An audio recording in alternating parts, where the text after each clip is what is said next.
अजिबात विचार करू नका. त्यांच्या बापाची पेंड आहे. म्हणजे रस्त्याला 25-25 तास तुम्ही ट्रॅफिक मध्ये अटकायचं आणि मग नंतर टोल भरायचा. या केरळ सरकारचा काहीतरी खा जाऊन. असं आहे सरकार आणि असा आहे लुटमारीचा धंदा. महाराष्ट्र गुजरात गवर्नमेंट. रास्ता कब बनेगा सेठ जी? वो हमारा काम नहीं है वही लोगों का काम है. 10 पेजेस पे कॉल करो. अच्छा सर जी, टोल ले रहे हो, रास्ता कब बनेगा? रास्ता बनेगा. ठीक आहे, बनाओ. काय बोलायचं? बनेगा, रास्ता बनेगा भाई. मी ठरवलं होतं की या रस्त्यांवरती बोलायचं नाही. या ट्रिपला अजिबात आपण खड्ड्यांवरती बोलायचं नाही. पण नाही राहुल, काय करणार? मनस्ताप होता आज. मैदावडा मनस्ताप भोगतला. माझ्या बरोबर आज हजारो गाड्या आहेत ना या लाईन वरती. त्यांचा पण तो मनस्ताप तेवढेच थकले असतील ना ते मेंटली.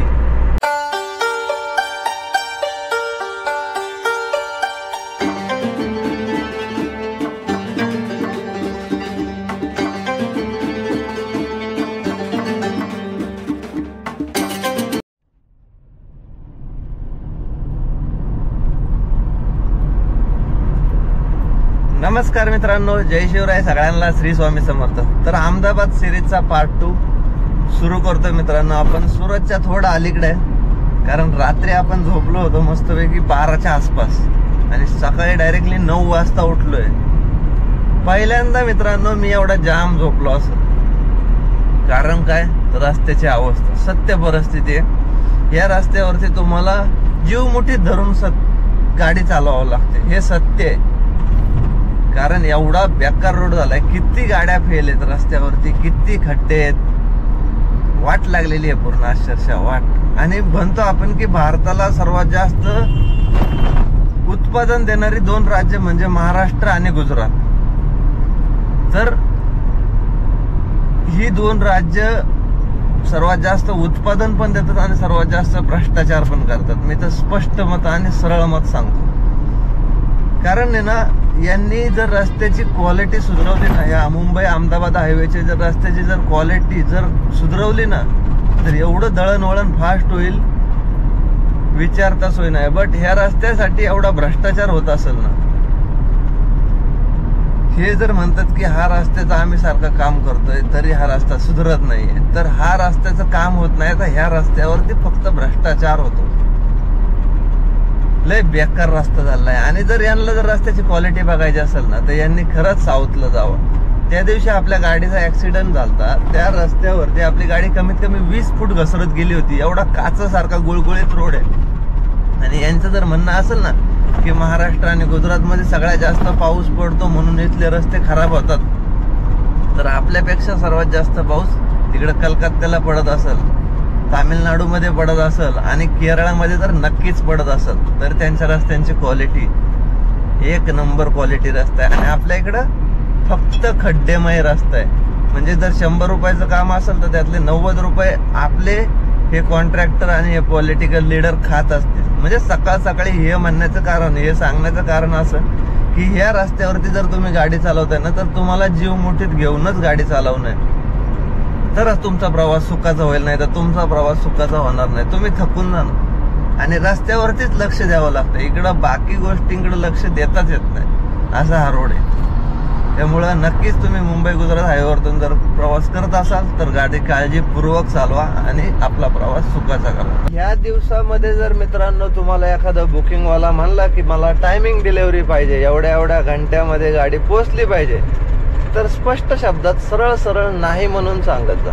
टायमिंग कमिटमेंट करू नका. कारण ओव्हरऑल पावसामुळं सगळ्या रस्त्यांची अवस्था खूप वाईट आहे. आणि ह्या रस्त्यांवरती मित्रांनो जर प्रवास करायचा म्हणलं ना, तर टायमिंगचा काय, आपल्या स्वतःच्या भरोशाची गॅरंटी नाही, म्हणजे माणसाच्या जीवाची सुद्धा गॅरंटी नाही आहे. त्यामुळं टायमिंग डिलिव्हरी कमिटमेंट करायची नाही. नाहीतर त्याला सरळ सांगायचं, ही घे चावी, हे घे 2000 रुपये माझ्याकडून इनाम आणि तू बस स्टिअरिंग वरती आणि चालव गाडी.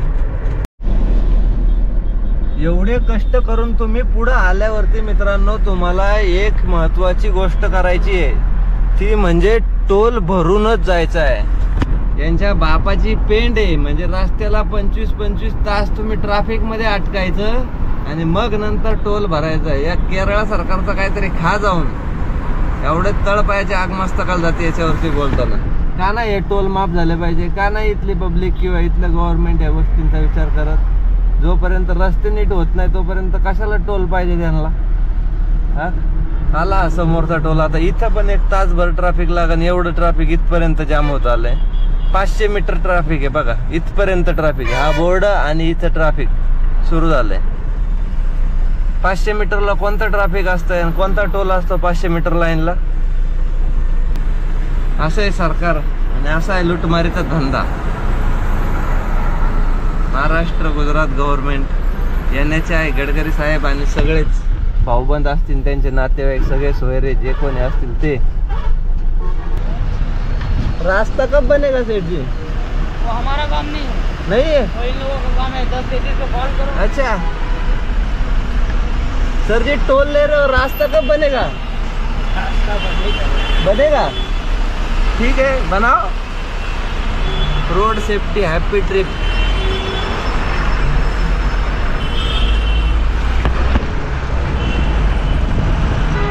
काय बोलायचं? बनेगा, रास्ता बनेगा भाई. रॉयल इनला थांबूया मित्रांनो. आता आंघोळ वरखता येईल आणि मस्तपैकी जेवण करून रखता येईल. बरोबर 2 वाजायला आलेत. आता 1:45 झाले.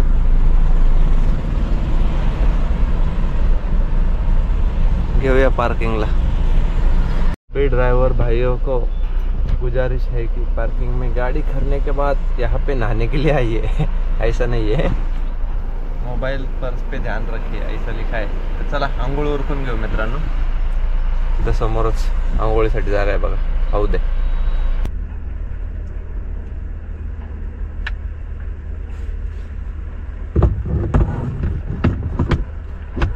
ह्या रस्त्यावरती जर बोलायचं म्हणलं ना तर एखाद्याची PhD होईल.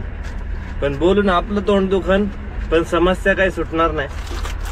तर आता मस्तपैकी आपण आंघोळ उरकली आहे, आपली समस्या सोडून घेतली. आता जेवण उरकू आणि राहिलेला आपला अजूनही 250 किलोमीटरचा प्रवास राहिलाय.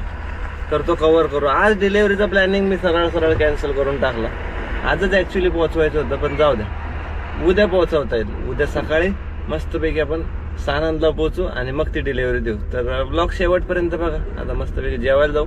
या मित्रांनो जेवायला आज ऑर्डर केली आपण पंजाबी थाळी. मस्त अशी भरपूर सारे मेन्यू आहेत. चला जेवण संपूया. मस्त असं हॉटेल आहे. सगळे ड्रायव्हर भाऊ थांबलेले आहेत.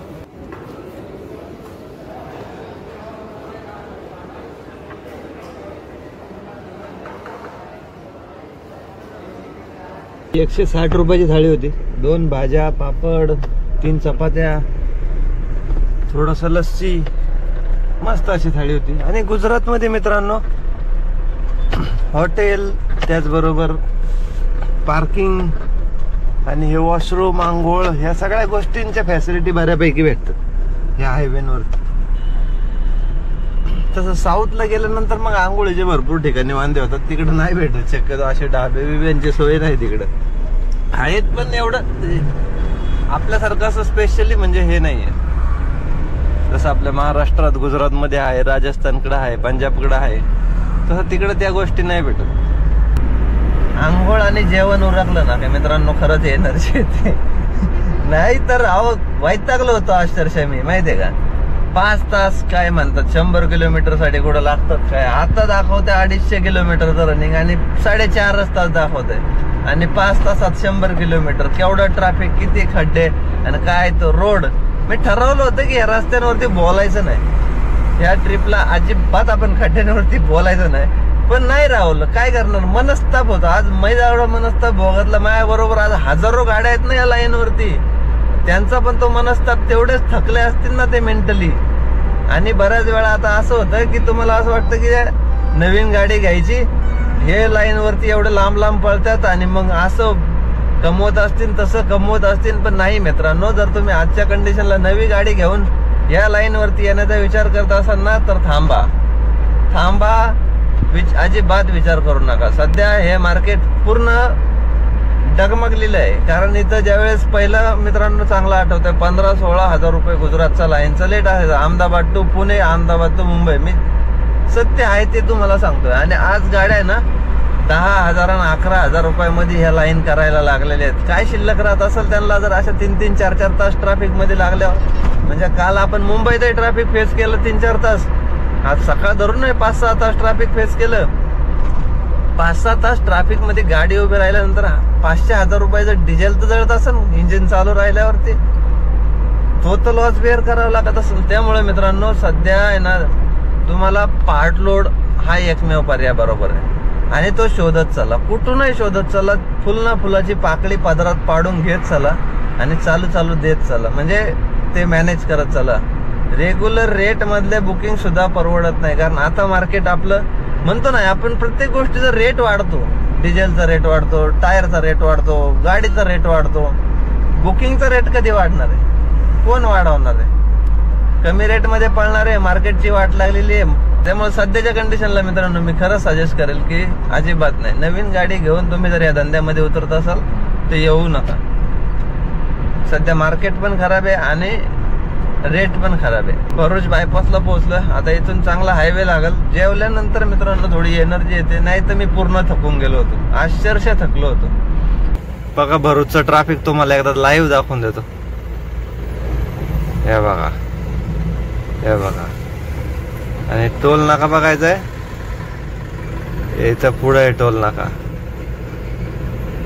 दिसत नाही. चला मॅप वरती दाखवतो.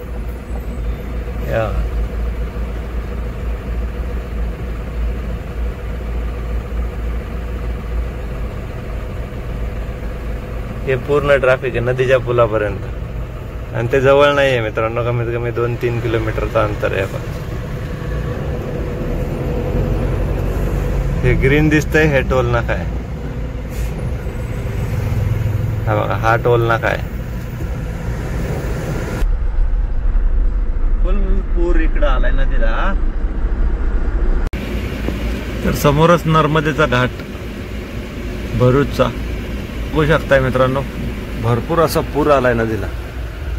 पाणी भरपूर असं लांबपर्यंत गेलंय. म्हणजे नदी पात्र सोडून भरपूर असं बाहेर पाणी आहे सध्या नर्मदेचं. आणि मित्रांनो आज आहे आनंद चतुर्दशी. म्हणजे आज सगळ्यांच्या घरचे गणपती बाप्पा विसर्जनाला जातील.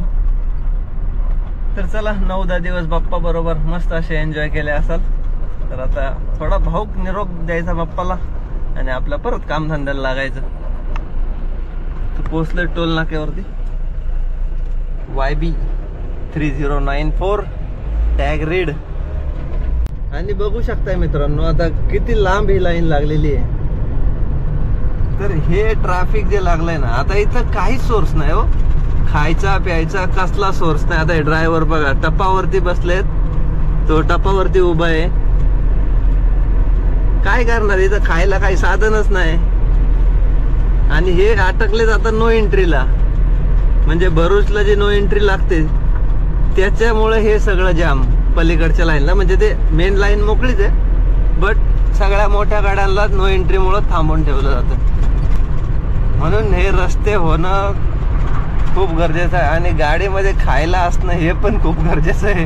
आणि मला मागासपासून बिलसाईवरती एक नोटिफिकेशन येत आहे की timing delivery.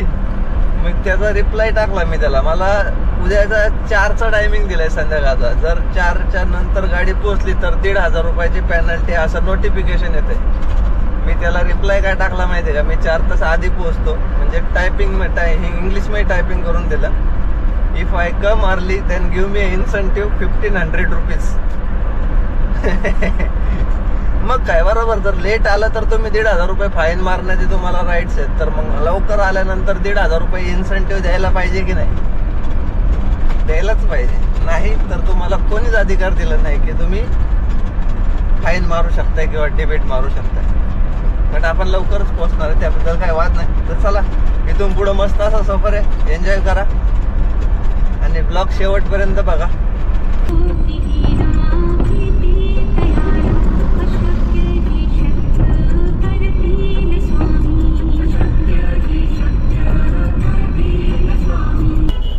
Welcome to Ahmedabad city.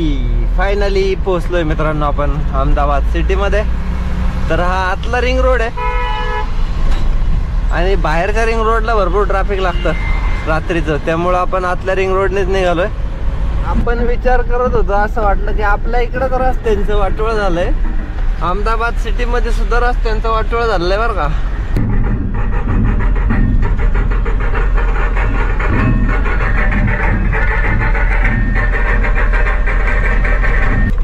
Welcome to GIDC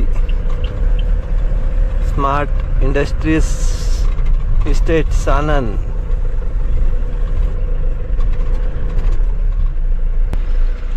हे काय Tata passenger mobile electric city. जरा विचारून येऊया गार्ड साहेबांना. तर चला मित्रांनो, जी काही प्रोसेस करायची आता ती सकाळी होईल, त्यामुळे आता मस्तपैकी आराम करतो. हा ब्लॉग इथंच एंड करूया. आजचा ब्लॉग कसा वाटला ते कमेंट करून नक्की सांगा, आणि चॅनलवरती नवीन असेल तर सबस्क्राईब करा. तर भेटूया नेक्स्ट ब्लॉग मध्ये. तोपर्यंत काळजी घ्या आणि गुड नाईट मित्रांनो.